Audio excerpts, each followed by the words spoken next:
কথা বলতে। আমি 14 দিন ধর্ণা করেছিলাম, সিঙ্গুরে আসেনি।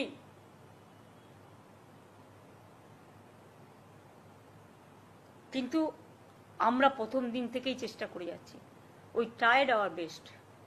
এরপরে আশা করি জনগণ আমাকে ক্ষমা করবেন আমার এই কটি কথা বলার জন্য। আমাদের নামে আমাকে অনেক অসম্মান করা হয়েছে। আমাদের সরকারকে, মামাটি মানুষের সরকারকে অনেক অসম্মান করা হয়েছে, অনেক অপমান করা হয়েছে।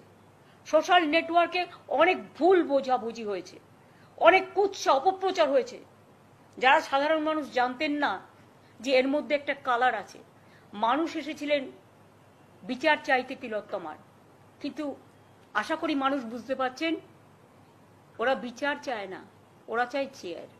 আমি মানুষের স্বার্থে এমনকি নিজে পদত্যাগ করতেও রাজি আছি।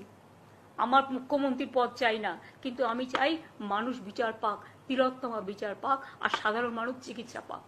আর তা না হলে কিন্তু আপনাদেরও যেমন আন্দোলন আছে, পরিবারগুলো যদি আমাদের কাছে কৈফিয়ত চাই, আমাদেরও তো কৈফিয়ত দিতে হবে। আমরা তার জন্য তৈরি থাকবো। অনেক অনেক ধন্যবাদ। নমস্কার।